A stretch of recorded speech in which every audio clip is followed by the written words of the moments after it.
Irmãos, nós paramos na segunda passada, no final do capítulo 2. Então nós vamos entrar agora no capítulo 3 de Tiago.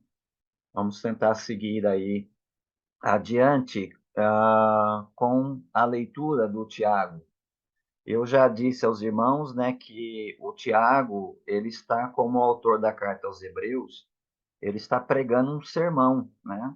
É uma pregação só que tem ali as suas divisões. Então, ele tem um assunto.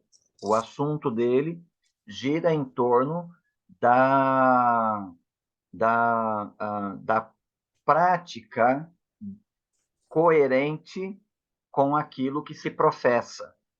Então, ele é eminentemente prático, né, nas suas colocações. Se a gente não entender, né, as pequenas introduções da teoria, da teologia, a gente não vai entender a, a exortação para a prática. Ele é mais prático do que teórico, mas tem teoria aí. Só que a teoria, a parte teológica, ele está apresentando ela nos moldes da linguagem do Antigo Testamento. E especialmente nos moldes da literatura sapiencial do Antigo Testamento. Por isso, é muito importante ler o Tiago com muita cautela, né? Com muita atenção. Aqueles que leram Tiago sem esta atenção tiveram, como a gente viu na aula passada, incluindo Martinho Lutero, uma dificuldade de aceitar a carta de Tiago. Damos graças a Deus, porque Deus supervisionou a formação do cânon, mas a depender de grandes expoentes, não é? Em termos de aceitar a carta de Tiago teria ficado fora do cânon.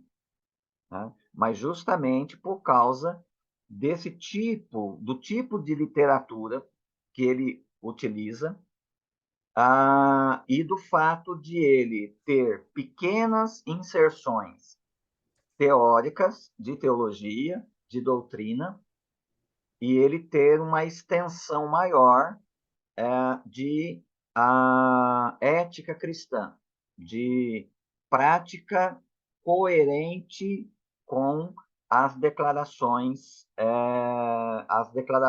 de fé. A mesma coisa, como eu disse para os irmãos, o João vai fazer lá na primeira carta. Por isso que ele vai usar aquela linguagem, ó, se dissermos que, mas... então, assim, a prática deve ser coerente com a profissão de fé.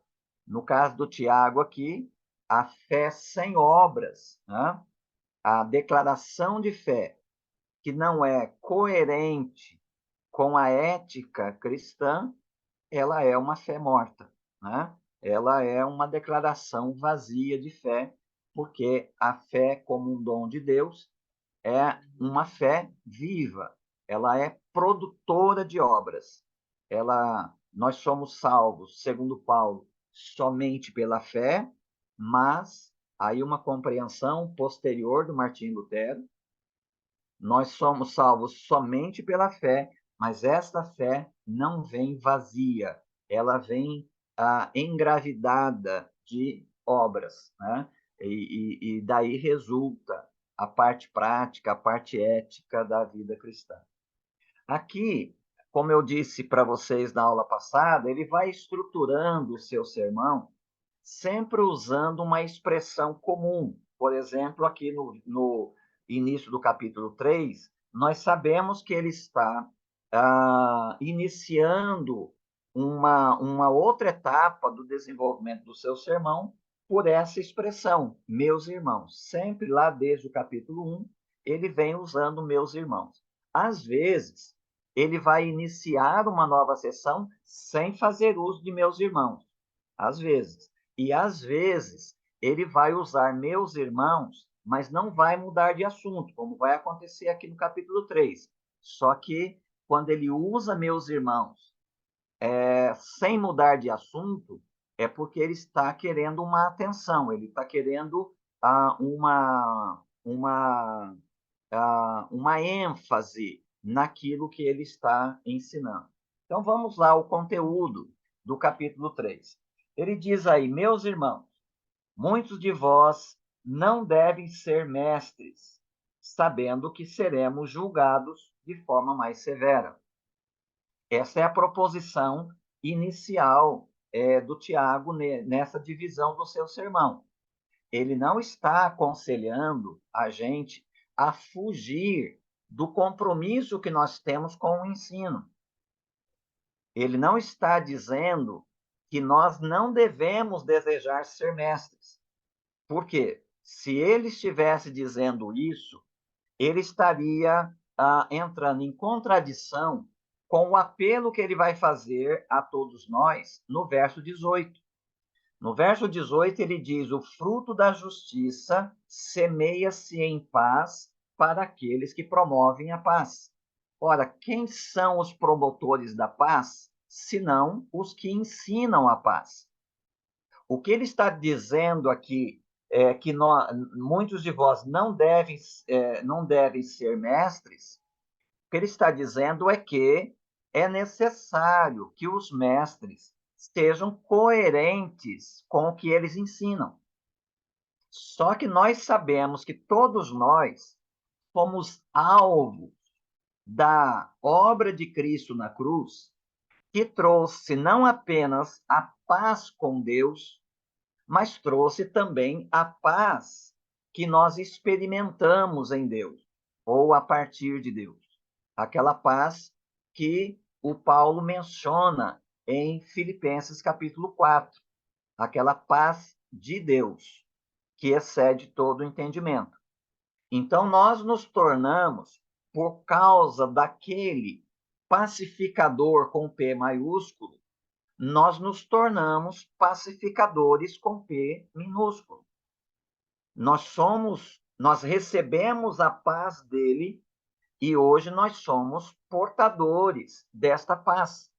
E somos enviados uns aos outros como comunicadores, como ensinadores desta paz. Então, sim, todos nós devemos ser mestres. Todos nós devemos entender que nós temos o fruto da justiça semeado em nós em paz e que, sendo semeado em nós, nós frutificamos nos nossos relacionamentos com as outras pessoas, promovendo essa paz. Promover a paz nada mais é do que evangelizar. O evangelho é o evangelho da paz. Então, quando nós evangelizamos, nós somos promotores da paz. Quando nós compartilhamos com outras pessoas em termos de exortação, em termos de ensino, etc., nós estamos sendo promotores da paz. O que o Tiago quer lembrar, e aí isso se aplica a todos nós, porque todos nós somos mestres da paz, todos nós somos evangelizadores, todos nós somos promotores da paz. O que ele quer dizer é o seguinte: que todos nós devemos ser coerentes com aquilo que nós declaramos, coerentes com aquilo que a gente ensina. E aí vai vir uma porção de coisas que estarão envolvidas aí, né? Aqui no capítulo 3 vai estar envolvida a questão da língua, da fala. No capítulo 4 vai vir a questão das intrigas. Como é que nós somos promotores da paz e a gente vive em guerra? Há uma incoerência entre aquilo que nós declaramos ser e aquilo que nós estamos praticando. Como é que nós vamos ser mestres da paz, promotores da paz, se nós deixarmos a nossa língua solta para ela falar coisas que não promovem a paz? É uma incoerência. O juízo que ele fala aqui, que seremos julgados de forma mais severa, não se aplica de forma reduzida àqueles que têm o dom de mestre e que ensinam na igreja. Não está reduzida a isso, porque se reduzirmos a isso, o verso 18 fica sem sentido.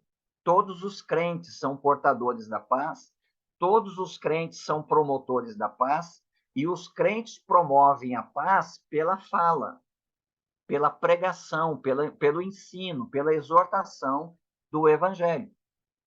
O que a gente precisa, então, é ser coerente, e esta é a ênfase do Tiago desde o capítulo 1, ser coerente com aquilo que nós somos e com aquilo que nós ensinamos uns aos outros. O julgamento mais severo é o julgamento exato de nós sermos achados mentirosos, de nós sermos achados falsos mestres, falsos naquilo que nós ensinamos os outros ou naquilo que nós pretendemos promover nos outros, se nós não temos nem para nós mesmos. Como é que nós vamos ser promotores da paz se antes disso nós não formos portadores da paz? E isso vem na forma da nossa fala, na forma como nós usamos a língua, né? Então, aí no falar e no conteúdo daquilo que nós falamos. Então, vamos lá. O Tiago apresenta para nós, a princípio, algo que parece desculpar as nossas falhas na linguagem. Ele apresenta para nós um quadro desesperador com relação à língua. Veja como é que ele coloca isso. Todos tropeçamos em muitas coisas. Se alguém não tropeça no falar, esse homem é perfeito e capaz de refrear também todo o corpo. E ele está dizendo isso porque ele vai dizer para nós que a língua é um membro fora de controle. Ele diz aí para nós que é possível que você freie um cavalo, que você coloque freio na boca dos cavalos e assim eles te obedeçam. E aí então você possa dirigir o corpo, ou seja, o cavalo inteiro, você pode dirigir por meio desse pequeno freio colocado na boca dos cavalos. Então, há esperança para o cavalo, mas não há esperança para nós. Depois ele diz: vede também os navios, embora tão grandes e levados por ventos impetuosos, são conduzidos por um pequenino leme, para onde o timoneiro quer. Ou seja, há esperança para uma embarcação. Há esperança para um navio que é tomado por um vento forte, que pode levar esse navio para qualquer lado, mas se você tem um leme, um pequenino leme, em comparação com a proporção do navio, você pode controlar esse navio. Então há esperança para um navio, mas não há esperança para nós. Depois ele continua dizendo: assim também a língua é um pequeno membro no corpo, mas se gaba de grandes coisas. Vede como um grande bosque é incendiado por uma faísca. A língua também é um fogo, sim, como um mundo de maldade, ela é colocada entre os membros do nosso corpo, contamina todo o corpo e põe em chamas o curso da nossa existência, sendo, por sua vez, posta em chamas pelo inferno. É desesperador o quadro que o Tiago está apresentando aqui para nós. É parecido com o desespero do Jó. que no capítulo 14, lá do seu livro, diz: há esperança para a árvore, que se ela for cortada, ainda que a sua raiz apodreça no solo, ao cheiro das águas, não precisa nem ter água perto, não precisa nem regar. O cheiro das águas é aquele vapor que o sol quente produz e que aquele vapor sobe, mas o vento leva esse vapor. E se esse vapor, mesmo quente, aquecido, chegar nesta árvore, cujas raízes estão apodrecendo no solo, o cheiro das águas poderá fazer essa árvore brotar de novo. Ela estenderá os seus ramos outra vez e dará os seus frutos. Mas o Jó continua: mas para o homem não há esperança. Onde está isso no Jó? Jó 14. Então, o que o Tiago está colocando para nós aqui é exatamente isso. É essa condição desesperadora da condição humana. E, de novo, a gente não deve pensar aqui no Jó, no Tiago, e frisar excessivamente a língua. Nós precisamos lembrar o que significa a língua. E para isso a gente precisa ouvir o que Jesus disse em Marcos capítulo 7, verso 18 a 22, depois que ele estava ali comendo com os seus discípulos e com pecadores, e a liderança religiosa judaica criticou Jesus porque eles comiam sem lavar a mão. Aí Jesus então começa a responder para eles, dizendo para eles que não é o que entra pela boca que contamina o homem. Porque o que entra pela boca vai para o estômago, diz ele, e é expelido. Assim, diz lá o Marcos, Jesus declarou puro todos os alimentos. E prosseguiu, escreve o Marcos, o que sai do homem é o que o torna impuro, pois é de dentro do coração dos homens que procedem maus pensamentos, imoralidade sexual, furtos, homicídios, adultérios, cobiça, maldade, engano, libertinagem, inveja, blasfêmia, arrogância e insensatez. Todas essas coisas más procedem de dentro do homem e o tornam impuro. Em outras palavras, o homem é completamente impuro. E por onde que essas coisas, que essas impurezas do coração, por onde essa impureza é liberada? Jesus falou em outra ocasião: a boca fala do que o coração está cheio.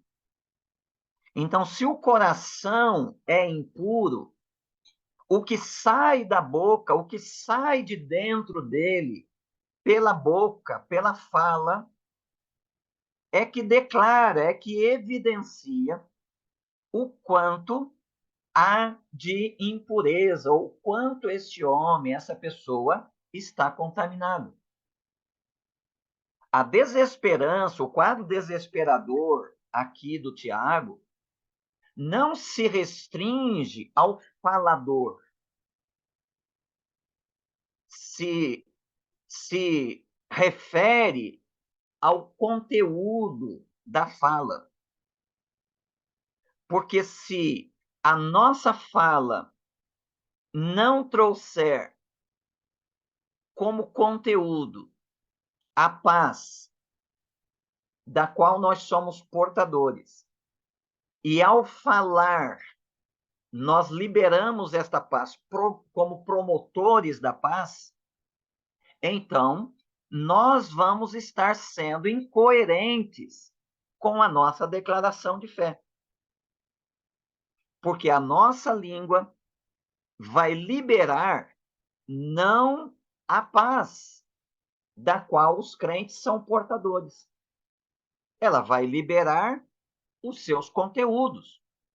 E os conteúdos naturais do coração humano são conteúdos que o Tiago coloca aqui, inflamados pelo inferno.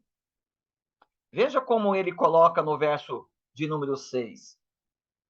Ele diz: a língua é um fogo. Sim, como um mundo de maldade, ela é colocada entre os membros do nosso corpo, contamina todo o corpo, ou revela toda a contaminação do corpo, né? E, lendo isso aqui sob a ótica do que Jesus disse lá em Marcos, contamina todo o corpo, ou revela toda a contaminação do corpo, e põe em chamas o curso da nossa existência, sendo, por sua vez, posta em chamas pelo inferno. O que o Tiago está dizendo aqui? Ele está revelando a natureza humana. Ele não está falando do falador, daquele que fala muito. Ele está falando do conteúdo da fala que vai revelar se nós somos promotores da paz, e só podemos ser promotores da paz se nós formos portadores da paz,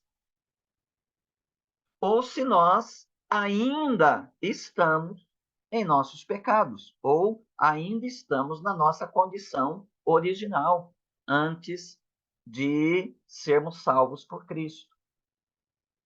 Então, a situação desesperadora, até aquela lá do Jó, em Jó 14, é exatamente essa. O Jó diz lá que há esperança para uma árvore, mas não há esperança para o homem. Aqui o Tiago está dizendo que há esperança para um cavalo, mas não há esperança para o homem. Há esperança para um navio, mas não há esperança para o homem. Este homem está desesperadamente perdido. Os conteúdos dele, os conteúdos naturais dele, são conteúdos da sua própria maldade, ou um mundo de maldade. E essa maldade, por sua vez, é inflamada pelo inferno. O mundo, segundo o João, em 1 João 5,19, jaz no maligno. O Deus desse século, segundo o Paulo, em 2 Coríntios 4,4, cegou o entendimento dos incrédulos para que não lhes resplandeça a luz do evangelho da glória de Cristo. E nesta condição aí, não há nenhuma esperança para esse homem, a menos que algo aconteça de modo extremamente poderoso. Nada será capaz de mudar a natureza humana. Os profetas do Antigo Testamento, durante muito tempo, cansaram de chamar o povo para uma obediência à lei de Deus. E quando chegou ali, na época em que o exílio já era uma realidade, ou seja, os profetas entenderam que não seria possível o povo salvar-se por meio do cumprimento da lei, Jeremias, e depois seguido por Ezequiel, começaram então a anunciar a nova aliança. E nos termos do Ezequiel, a nova aliança seria diferente da primeira, Porque a primeira, Deus colocou a sua lei diante e próximo dos israelitas e disse a eles que a evidência de que eles realmente tinham sido salvos por Deus era que eles cumpririam a lei. A nova aliança, ela vem e a sua diferença é que agora Deus vai trocar o coração, vai mudar a natureza. E é com esse novo coração dado por Deus, no qual está inscrita a lei de Deus, e é também porque Deus vai fazer habitar nesses transplantados o seu próprio espírito, é que eles então amariam a Deus e poderiam ser obedientes a Deus. Então, só a conversão que vem pelo poder do evangelho é esperança para este homem, tanto para o Jó quanto para a perspectiva de Tiago, como ele nos apresenta aqui. Pois toda espécie, diz ele no verso 7, de feras, aves, répteis, animais marinhos, domam-se e tem sido domada pelo gênero humano, ou seja, há esperança para as feras, para as aves, para os répteis, para os animais marinhos, mas não há esperança para o homem. Mas nenhum homem pode domar a língua. Ou seja, domar a língua aí é mudar a sua natureza. Uma vez que o coração, a língua fala, a boca fala do que o coração está cheio. Então, este homem, nesta condição, sem Cristo, ele não pode fazer absolutamente nada para mudar a sua situação. Há esperança para muita coisa, mas não há esperança para o homem à parte do Evangelho, à parte de Jesus Cristo. A língua é um mal que não se pode conter. Essa natureza não pode ser mudada pelo próprio homem. O homem é capaz de domar feras, de transformar um animal selvagem num animal doméstico. Mas ele não é capaz de mudar a sua própria natureza. Com a língua, e aí entra a exortação do Tiago, voltando aos meus irmãos, lá do verso 1, né? Ele se volta agora aos meus irmãos e diz para eles: com a língua bendizemos o Senhor e Pai, e com ela amaldiçoamos os homens feitos à semelhança de Deus. Então, aqui ele está se referindo já aos meus irmãos, ou pelo menos àqueles que confessam que são convertidos, que foram convertidos. Ora, a conversão, então, muda a nossa natureza. Se antes a nossa natureza nos levava a amaldiçoar os homens, porque nós não tínhamos paz para promover paz, nós não tínhamos bênção para promover bênção. A gente tinha todas essas coisas que Jesus mencionou ali em Marcos 7, que caracterizavam a nossa natureza, a nossa condição. Era o que tínhamos. Então, através de tudo que fazíamos, nós não podíamos abençoar, no sentido de dar paz aos outros, porque a gente não tinha nem paz para nós mesmos. Então, a nossa natureza anterior nos levava a amaldiçoar os homens feitos à imagem de Deus, à semelhança de Deus. Mas a nossa natureza agora, depois da conversão, na nova aliança, trouxe para nós, pelo menos essa é a nossa profissão de fé, essa é a nossa declaração, trouxe para nós uma nova natureza. É a natureza dos portadores da bênção ou dos portadores da paz. O que o Tiago está dizendo é que não dá para a gente se identificar na declaração de fé como portadores da bênção, mas quando a gente fala, a gente amaldiçoa os homens feitos à semelhança de Deus.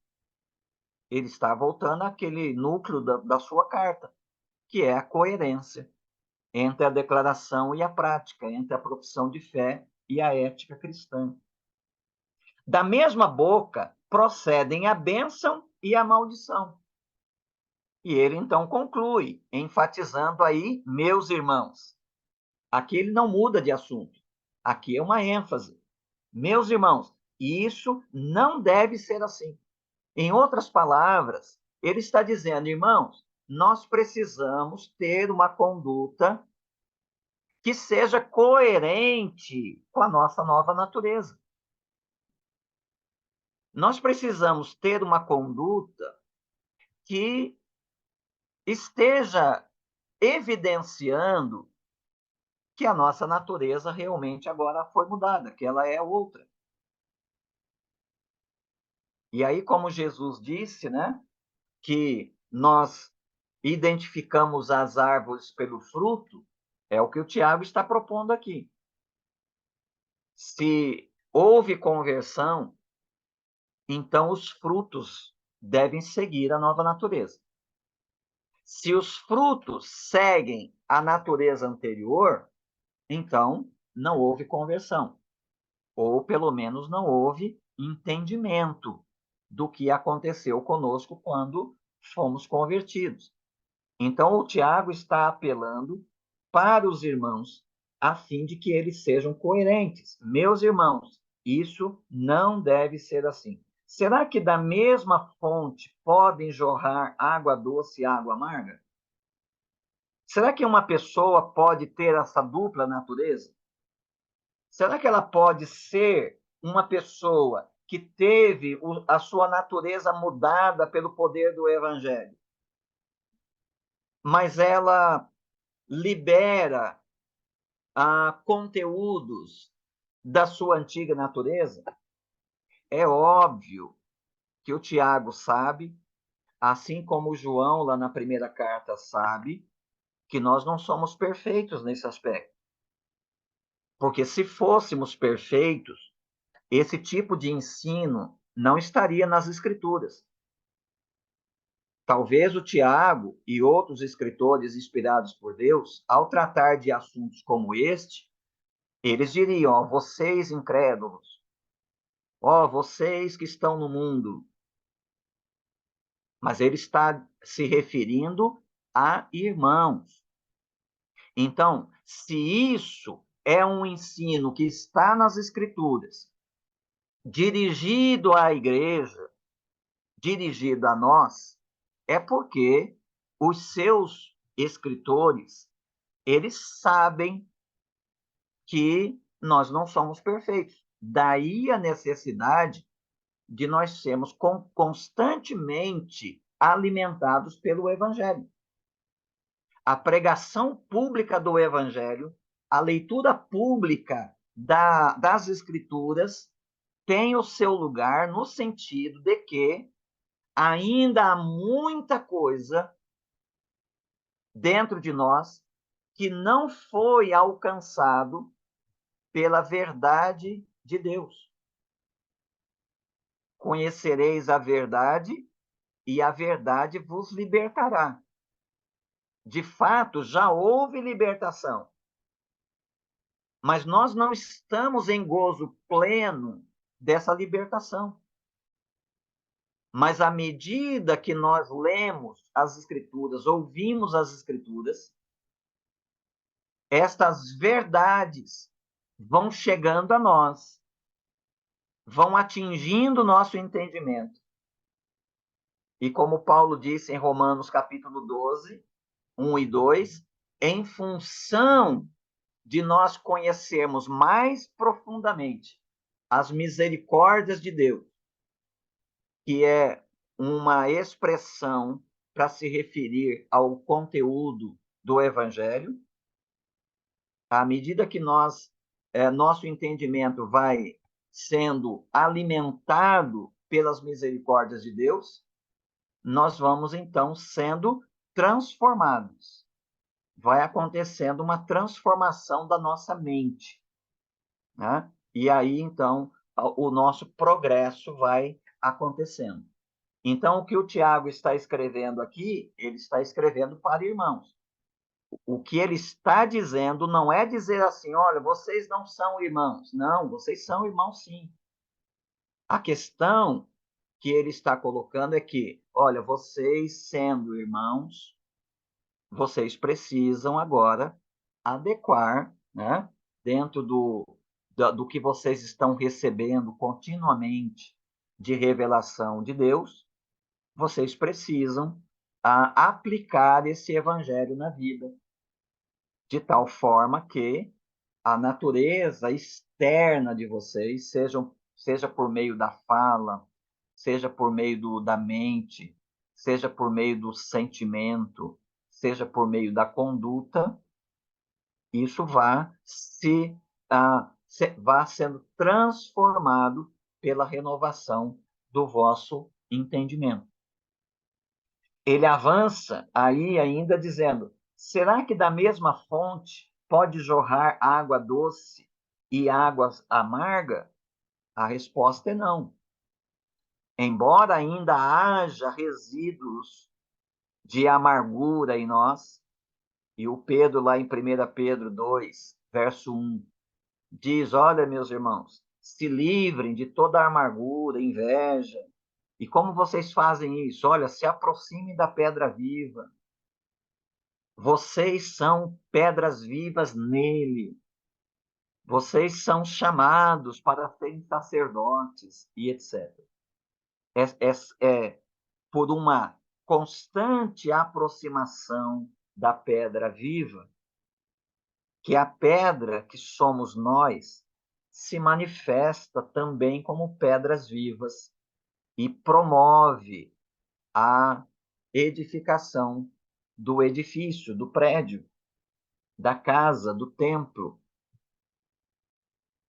Ele prossegue aí dizendo: meus irmãos, acaso uma figueira pode produzir azeitonas ou uma videira produzir figos?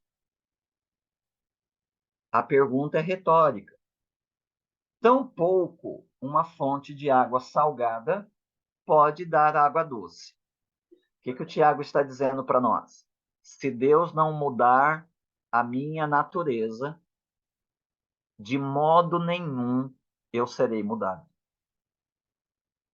Mas uma vez que o Evangelho me alcançou, o poder de Deus, que é o Evangelho, ele me salvou, ou seja, ele mudou a minha natureza.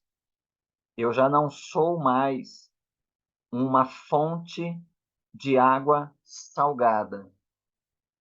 Eu sou agora uma fonte de água doce. Mudou a natureza. E quem muda a nossa natureza é o Evangelho. Como disse lá em cima o Tiago, há esperança para o cavalo, há esperança para o navio, há esperança para as feras, para os animais, que podem ser domados pelos homens, mas não há nenhuma esperança para nós, a menos que o próprio Deus, por meio do Evangelho, mude a nossa natureza.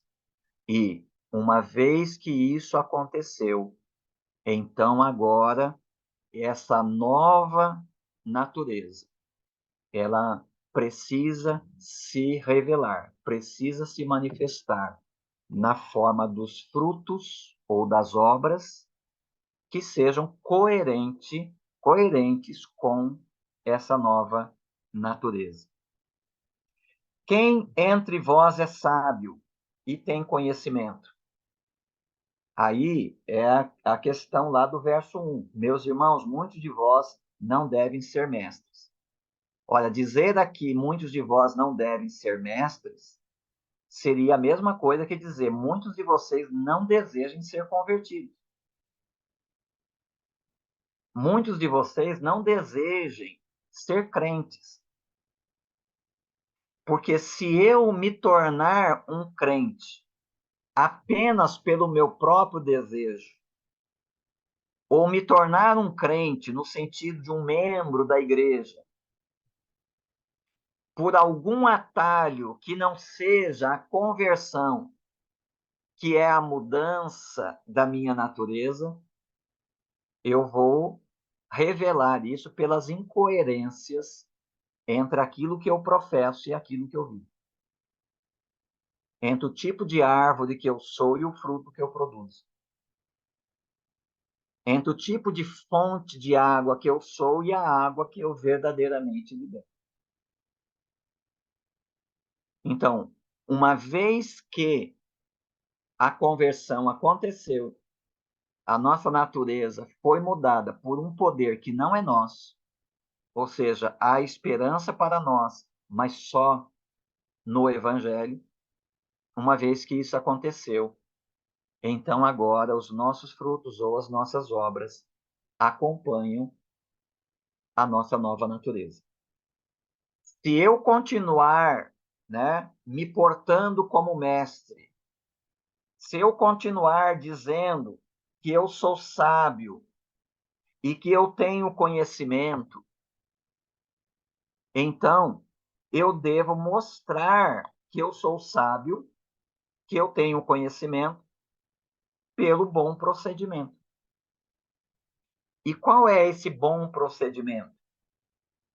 Qual é o procedimento que revela que uma nova natureza me habita?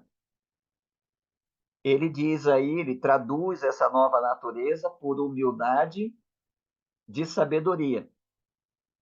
E sabedoria aqui você já deve se lembrar do capítulo 1, né? A sabedoria nossa é Cristo. Se alguém tem falta de sabedoria, peça a Deus. Cristo é a nossa sabedoria. 1 Coríntios 1:30. Deus fez de Cristo nossa redenção. Ele é por nós redenção, ele é por nós sabedoria de Deus.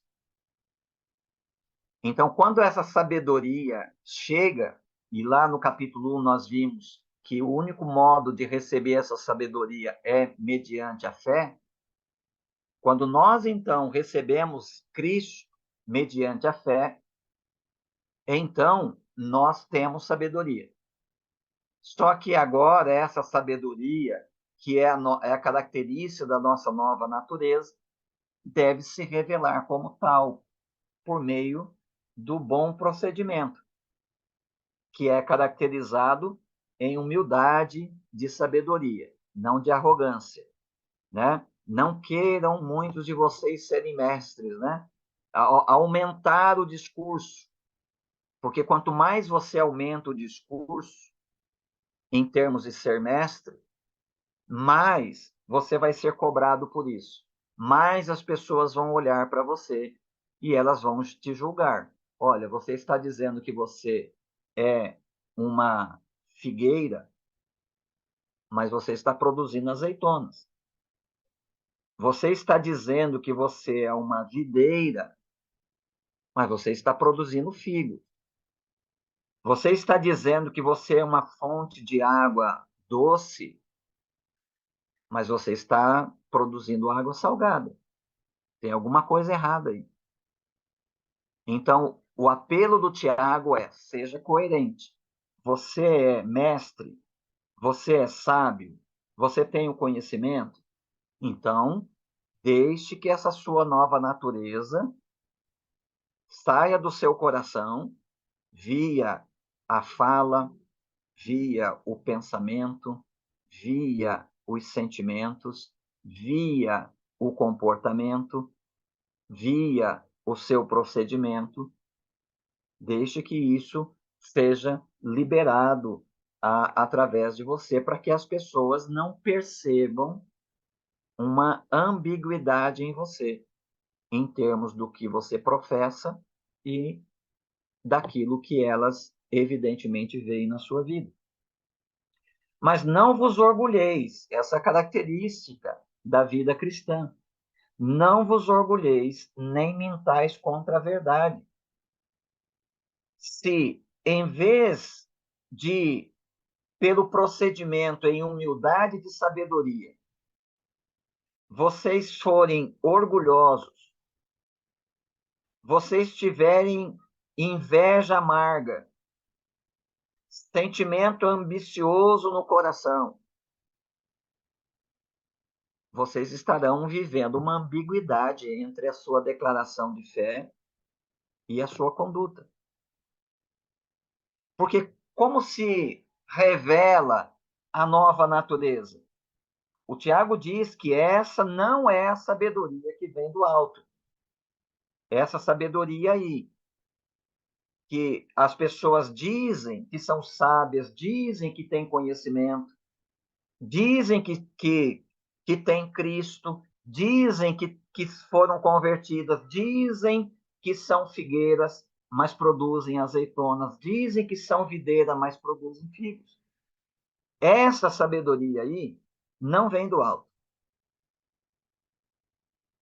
Pelo contrário, essa sabedoria é terrena, animal e demoníaca. Lembre-se do que ele falou lá da língua. A língua é inflamada pelo inferno. A natureza humana, ela não é inflamada pela sabedoria de Deus, por Cristo. A natureza humana, à parte de Cristo, ela é inflamada pelo inferno. Ela, então, essa sabedoria aí, que diz uma coisa, mas vive outra, essa sabedoria que é cheia de orgulho, de mentiras, de inveja amarga e sentimento ambicioso, essa sabedoria, na verdade, é terrena, animal e diabólica. Ou, em outras palavras, essa é a natureza das pessoas à parte de Cristo. Pois onde há inveja e sentimento ambicioso, aí há confusão de todo tipo e todo tipo de práticas nocivas. É o tema que ele vai começar a abordar no capítulo 4. Mas, por hora, ele quer mostrar qual é a evidência da nova natureza, qual é a evidência da sabedoria que vem do alto. A evidência de que, se nós somos figueiras, nós vamos produzir figos. Se nós somos uma fonte de água doce, nós vamos produzir água doce. Mas a sabedoria que vem do alto veja, a característica da conversão. Em primeiro lugar, pura. Então, aí, pureza, pacífica, paz, moderada, tratável, cheia de misericórdia e de bons frutos, imparcial e sem hipocrisia. Ou seja, sem mistura. Hipocrisia é mistura. É aquilo que ele vinha dizendo. A figueira está produzindo azeitona. A videira está produzindo figo. Tem alguma coisa errada aí. Então, a característica da nova natureza é, é uma característica que não vem de nós mesmos. Ela vem do alto. Veja que o que vem de nós mesmos aparece no verso 6. A nossa natureza à parte de Cristo. Que ele descreve assim: a língua é um fogo, sim, como um mundo de maldade, Ela é colocada entre os membros do nosso corpo, contamina todo o corpo e põe em chamas o curso da nossa existência, sendo, por sua vez, posta em chamas pelo inferno. Essa é a descrição da natureza terrena, animal e diabólica. A natureza à parte de Cristo. Agora, qual é a natureza que suplanta a natureza terrena? É a que vem do alto. Vem do alto porque não é produzida por nós mesmos. Ela é pedida mediante a fé e recebida, porque ela não é produzida por nós. Ela vem do alto e ela é dada a nós por Deus. E o Tiago disse lá no capítulo 1 que Deus tem maior prazer em dar essa sabedoria, em dar Cristo para nós. E em Cristo, essa nova natureza. Então, essa natureza que vem do alto e é dada mediante a fé a nós, ela é muito diferente. Diferente do que é descrito no verso 6. Essa sabedoria vem do alto e ela é caracterizada por ser pura, pacífica, moderada, tratável, cheia de misericórdia e de bons frutos, imparcial e sem hipocrisia. E aí ele fecha aquilo que ele começou no verso 1. Em outras palavras, todos nós que temos Cristo, tivemos nossa natureza mudada, recebemos a natureza que vem do alto. Então, nós somos portadores da paz. E, como portadores da paz, nós somos promotores da paz. Né? E promotor da paz aqui não é nenhum daqueles candidatos, né, a Prêmio Nobel da Paz. Promotores da paz aqui são os evangelistas, né? Os crentes no seu testemunho. Né? Não os evangelistas missionários, pastores ou aqueles que têm o dom de evangelismo. É geral, ou seja, é o testemunho do crente. O crente tem uma nova natureza. A nova natureza do crente é caracterizada por ele ter recebido a paz com Deus e a paz de Deus. E ele recebeu por meio do evangelho.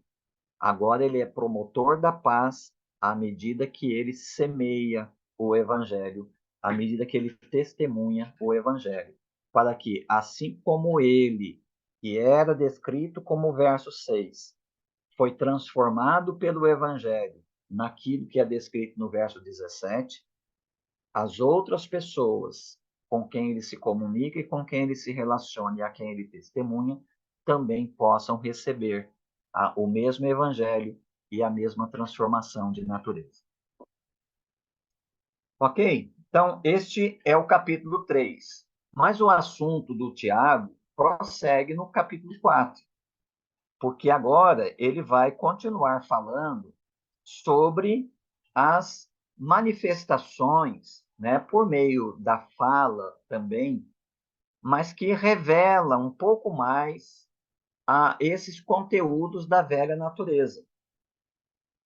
Então ele diz assim: de onde vêm as guerras e discórdias que há entre vós?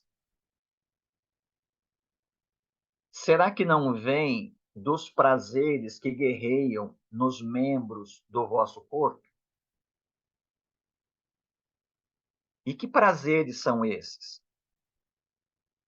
No verso 4, ele vai se referir às pessoas envolvidas aí nas guerras e discórdias, que são movidas pelos prazeres que guerreiam nos membros do vosso corpo. Ele vai se referir a elas como infiéis. Ora, infiéis é o oposto de crente. Crente na Bíblia é chamado de fiel. Né? Ele não é fiel no sentido absoluto dessa palavra. O crente é fiel porque ele está vinculado a um Deus fiel. Então, ele participa da fidelidade de Deus. Então, ele é fiel nesse sentido.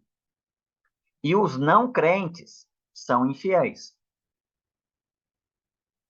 Então, aqui ele está dizendo que as guerras e discórdias que guerreiam nos membros do vosso corpo caracterizam os não crentes, caracterizam os infiéis.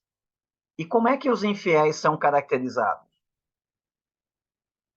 Por que os infiéis guerreiam, entram em discórdia? Ele diz que eles fazem isso porque eles são amigos do mundo. Ou seja, eles não estão conquistados para desejar o que é de Deus para a vida deles. Eles ainda estão na sua velha natureza. A sua velha natureza que é amiga do mundo.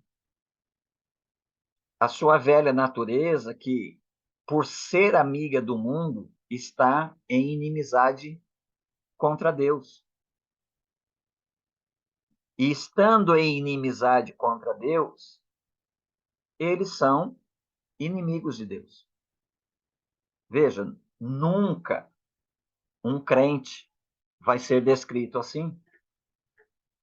Lembre-se lá de Romanos capítulo 5, quando Paulo disse, né, que Deus deu prova do seu amor para conosco, em que quando éramos ainda pecadores, e lá ele qualifica a gente, né, como ímpios, pecadores, fracos e inimigos de Deus.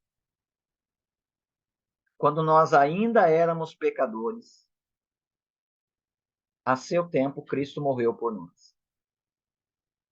Então, nós éramos inimigos de Deus, mas agora não. O verso 10 do capítulo 5 diz que agora nós somos reconciliados com Deus. No capítulo 5, verso 1, justificados, pois, pela fé, temos paz com Deus. Paz com Deus é o resultado de que aquilo que nos tornava inimigos de Deus foi removido. Jesus removeu através da sua morte na cruz. Por esta razão, nós podemos ter paz com Deus, não somos mais inimigos de Deus. Então, essa descrição que ele está fazendo, mas ele está fazendo para os irmãos, é para a igreja que ele está falando isso. Porque a ênfase dele é, irmãos, olha, nós precisamos ser coerentes com a nossa nova natureza. Mas, no meio da igreja, ainda há, sim, guerras e discórdias. Ainda há, sim, os prazeres que guerreiam nos membros do vosso corpo. Mas por que o Tiago está dizendo isso? Primeiro, porque ele sabe que esse é um problema ainda da igreja. A igreja não é, hoje, a igreja triunfante. A igreja é, hoje, a igreja militante. A igreja está ainda em processo. Os crentes não são perfeitos ainda. Eles estão a caminho, mas não chegaram lá. Por isso que a palavra de Deus deve ser lida publicamente, pregada, ensinada. Os promotores da paz devem exortarem-se mutuamente. O Tiago está fazendo esse papel aqui como um irmão em Cristo. Isso é necessário, por quê? Primeiro, porque isso ainda existe. Segundo, porque nós precisamos entender a nossa nova natureza e assumir essa nova natureza, deixando para trás as práticas e condutas e motivações que caracterizavam a nossa velha natureza. Então, é um discipulado aqui, né? O Tiago está discipulando essa igreja para que ela seja coerente com a sua profissão de fé. O que ele está dizendo aqui é tanto para crentes, né, que ele continua no verso 2 dizendo: cobiçais e nada conseguis, Matais e invejais e não podeis obter. Brigais e fazeis guerras. Nada tendes porque não pedis. Ora, os únicos que oram, né, verdadeiramente são aqueles que têm comunhão com Deus. Então, aqui o alvo do Tiago são os crentes. Ele não está julgando os membros daquela igreja, dizendo assim: olha, vocês se comportam assim, então vocês não são crentes. Ele está dizendo: olha, veja o que vocês são. Vocês são isso aqui, ó. Vocês foram alcançados pelo Evangelho. Vocês tiveram a natureza de vocês mudada. Agora, o que se requer de vocês é que, se vocês são uma figueira, que vocês produzam filhos. Requer de vocês que vocês adequem a conduta de vocês, as motivações de vocês, de acordo com essa conversão, com essa sabedoria do alto que vocês receberam mediante a fé. Pedis e não recebeis. Aí o Tiago está falando das orações sem respostas. Ora, muitas orações ficam sem respostas. E há vários motivos para algumas orações ficarem sem resposta. O Jeremias, por exemplo, profeta, Deus disse para ele 3 vezes que ele deveria parar de orar pelo povo, porque Deus não ia atender. Foi quando o exílio, como juízo de Deus, já estava decretado. E o profeta queria ainda mudar a situação, ou ver a situação mudada, e ele orava, e Deus proibiu ele de orar. O João, lá no capítulo 5, ele vai dizer que nós devemos orar, né, pelo pecador. Mas se o pecado dele não for para a morte. Se for pecado para a morte, nem orem.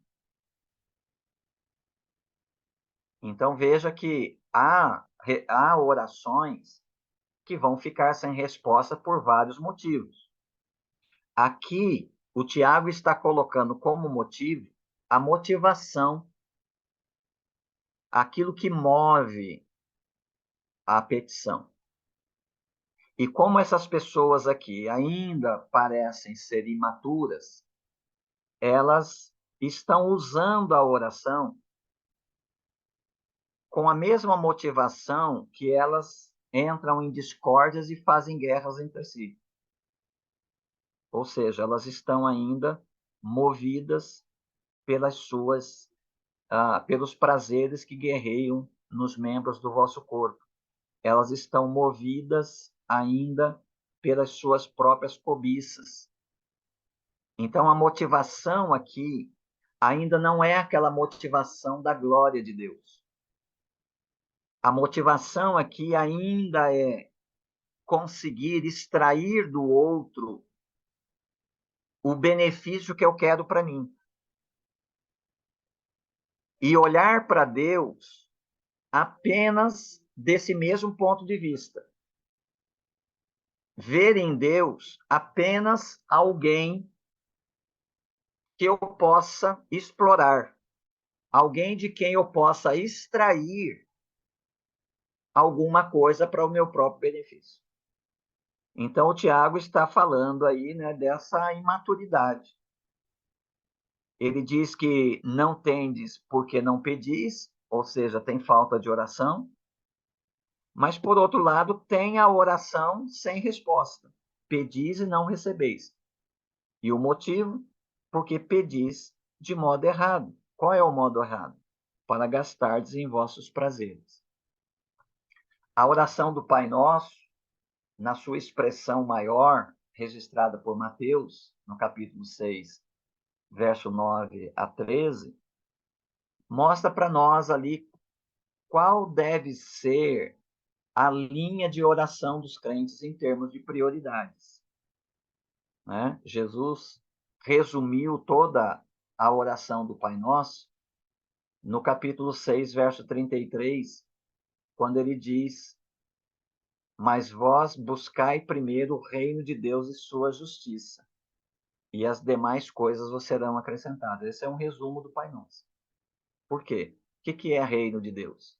Na oração do Pai Nosso, o reino de Deus é: santificado seja o teu nome, venha a nós o teu reino, seja feita a tua vontade aqui na terra como é no céu. O que são as outras coisas?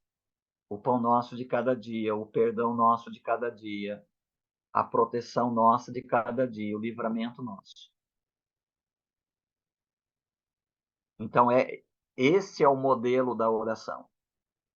A preocupação na oração, assim como nos relacionamentos interpessoais, daqueles que são portadores e promotores da paz, a motivação não é mais a cobiça, não é mais os prazeres que guerreiam em vosso corpo, nem é mais a inveja, nem é mais a nem é mais a intenção de gastardes em vossos prazeres. A motivação mestra do coração deste convertido, dessa nova natureza, é: quer comais, quer bebais, ou façais qualquer outra coisa, fazei tudo para a glória de Deus. 1 Coríntios 10, 31. Ou seja, a grande ambição do crente, à medida que ele amadurece, ele vai entendendo que a grande ambição, a cobiça do crente, é viver a vida no Evangelho, manifestar a vida no Evangelho, de tal modo a promover a glória de Deus. Jesus resumiu isso também quando ele estava ali no poço de Jacó, em João capítulo 4, com a mulher samaritana, e os discípulos chegaram da cidade onde eles tinham ido comprar comida, e não vendo nenhuma pressa em Jesus em tomar do alimento e comer, os discípulos disseram: Rabi, coma.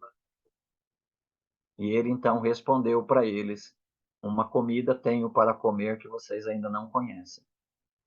A minha comida é fazer as obras do meu Pai e completar a obra daquele que me enviou. Então, fome, mas existia uma fome maior. A comida estava ali, mas existia uma comida maior. A comida era fazer a obra do meu Pai e completar a missão daquele que me enviou. Então, à medida que esse evangelho vai sendo lido, vai sendo pregado, vai sendo trocado entre os crentes numa comunidade, por meio da exortação, da conversa, da instrução informal, da instrução formal. À medida que isso vai acontecendo, o entendimento do evangelho vai sendo ampliado. E o poder do evangelho, que já mudou a nossa natureza inicialmente, vai então purificando aquilo que resta de trevas em nós, aquilo que resta da velha natureza em nós. E isso acontece, obviamente, não num contexto pacífico, mas num contexto de guerra. Paulo disse aos Gálatas que há duas naturezas no crente. Uma, que é a natureza espiritual que ele recebeu na conversão, e ainda resíduos da antiga natureza por causa do corpo, que ainda não foi redimido. Mas que nesta luta o crente deve alimentar a sua nova natureza. E assim, então, ele vai apresentando, manifestando o fruto dessa nova natureza, que é o fruto do Espírito produzido nele. Ele continua, então, no verso 4, como eu já havia feito referência, dizendo que esses prazeres, essas guerras e discórdias, essas disputas, esses prazeres que guerreiam nos membros do nosso corpo, essa cobiça, esta inveja, esta ambição, essa intenção de explorar o outro, explorar até Deus, para gastar em vossos prazeres, essas coisas caracterizam os infiéis, não caracteriza a nova natureza. E os infiéis são caracterizados pela amizade com o mundo, que é inimizade contra Deus. Quem quiser ser amigo do mundo, né, pode continuar sendo, mas ser amigo de Deus, ou ser amigo do mundo, revela que nós ainda somos inimigos de Deus, e não reconciliados, e não amigos de Deus. Só o Evangelho, por meio da conversão que opera em nós, é capaz de mudar a nossa natureza de tal modo que a amizade com o mundo perca o seu domínio sobre nós e, ao mesmo tempo, implantar em nós um desejo de ser amigo de Deus. Por que que isso é importante para o crente? O Tiago diz assim: ou pensais que sem motivo, que a Escritura diz, o Espírito que ele fez habitar em nós tem muito ciúme. Ou seja, Deus quer exclusividade. A vida com Deus, a vida de fé em Deus, é uma aliança. Não é apenas uma declaração. Imagine você que um jovem namore uma moça e ele passe o tempo todo declarando seu amor profundo, romântico para aquela moça, mas nunca se case com ela. Todos nós desconfiaríamos desse amor. Imagine um crente que declara a sua fé, a sua confiança em Deus, mas ele não está em aliança com Deus. Ele ainda se manifesta como amigo do mundo, amigo dos seus próprios prazeres, das suas próprias cobiças. Ele não está buscando o reino de Deus. Ele está buscando, talvez, no reino, os seus próprios interesses. O Tiago está dizendo, isso é contraditório à declaração de fé. Porque crer em Deus significa uma aliança com Deus, na qual nós somos casados com Ele por meio do Espírito de Deus que Ele pôs habitar em nós. E o que que acontece? Por que que aconteceu esse casamento? A próxima citação, ele diz, todavia, Ele nos dá maior graça. Veja, esse casamento aconteceu por graça. Ele nos dá maior graça. Portanto, ele diz, Deus se opõe aos arrogantes. Os arrogantes aqui são os inimigos de Deus. Deus se opõe aos arrogantes, porém dá graça aos humildes.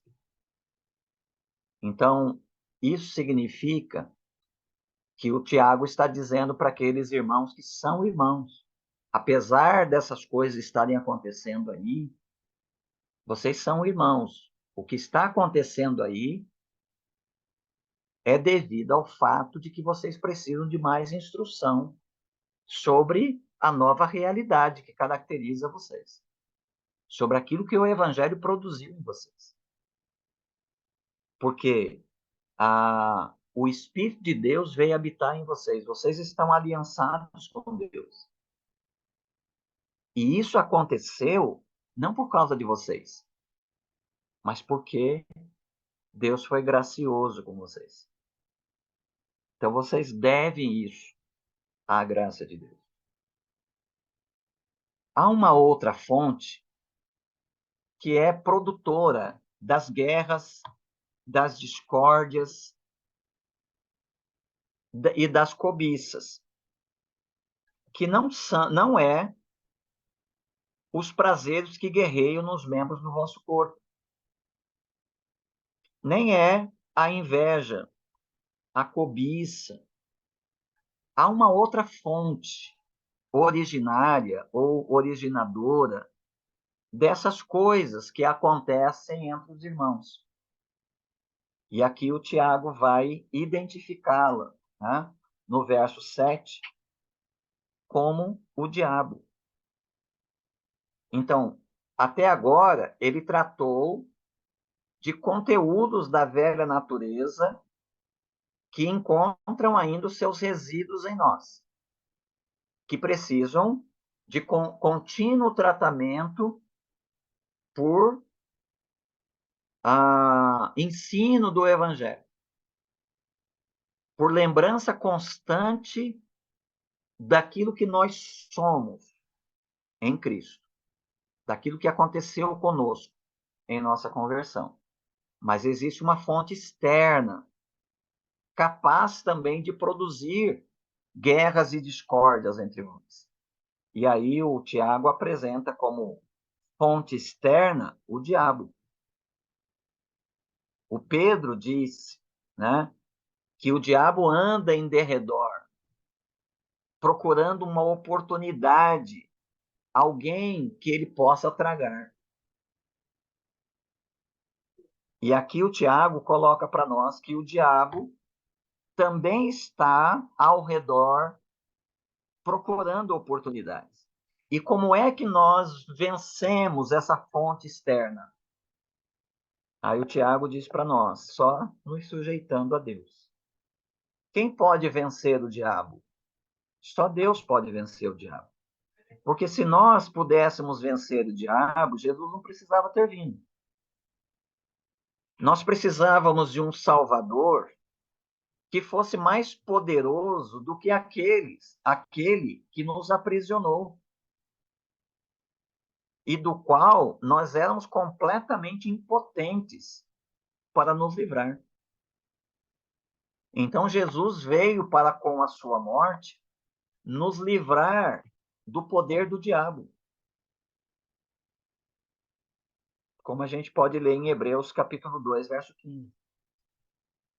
Livrar do poder do diabo que nos mantinha presos por meio do medo da morte.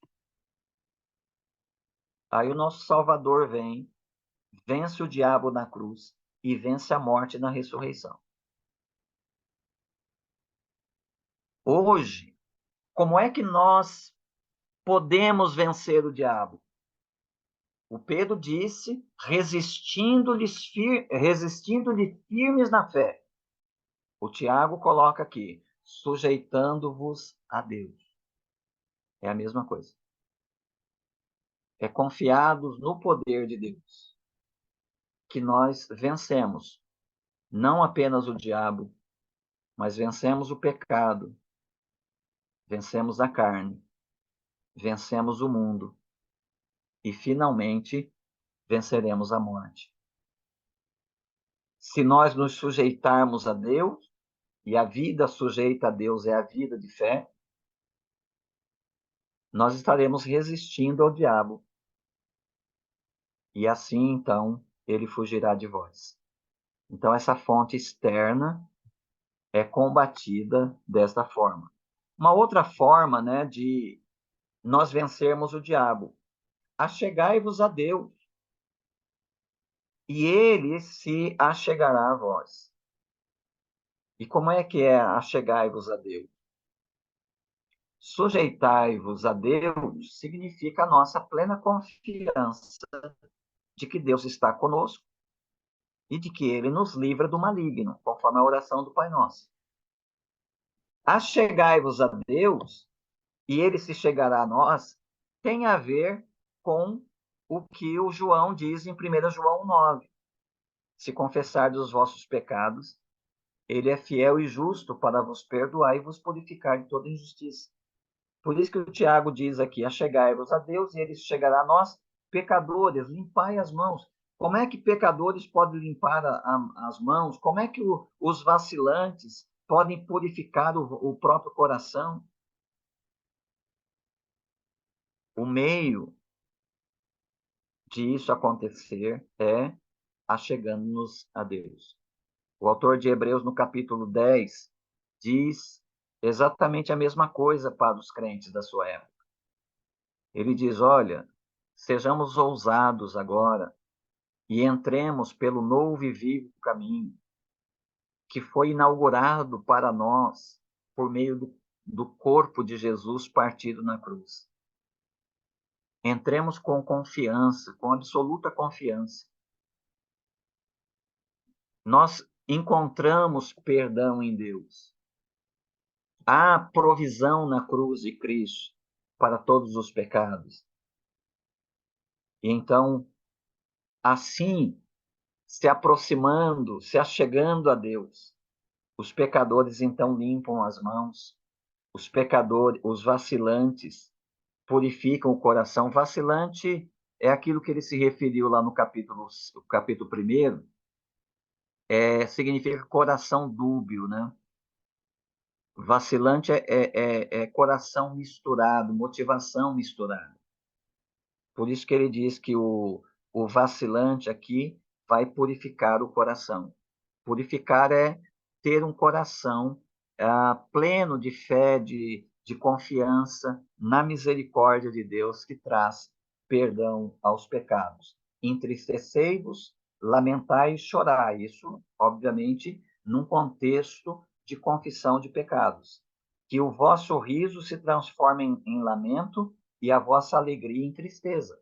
E essa é a contrição do pecador arrependido que vai a Deus. E quando ele faz isso, ele está se humilhando diante de Deus. A nossa humilhação diante de Deus é a admissão da nossa culpa, é a admissão dos nossos pecados por meio da confissão. E quando nós nos achegamos a Deus, quando nós nos humilhamos diante do Senhor, o que acontece?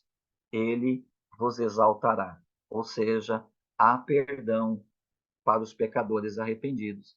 Há perdão aos pés da cruz para todos aqueles que se achegam diante de Deus. Porque, como disse lá o autor da carta aos Hebreus, no capítulo 4, verso 16, nós não chegamos, quando vamos a Deus, diante do trono do juízo. Nós nos aproximamos do trono da graça. A graça rica de Deus, que não apenas perdoou os nossos pecados do passado na base da morte de Cristo na cruz, mas na mesma base, na base da morte de Cristo na cruz, ele nos purifica de todos os pecados, como disse João em 1 João 1,7. Vou parar por aqui e vou continuar do verso 11 em diante na próxima segunda-feira. Deus abençoe vocês, estou à disposição aí, caso queiram alguma pergunta ou algum acréscimo, devolvo a palavra a quem de direito. Eu acho que é a Marta, ou é o Saulo que ainda está aí. Agradeço aí a participação de todos.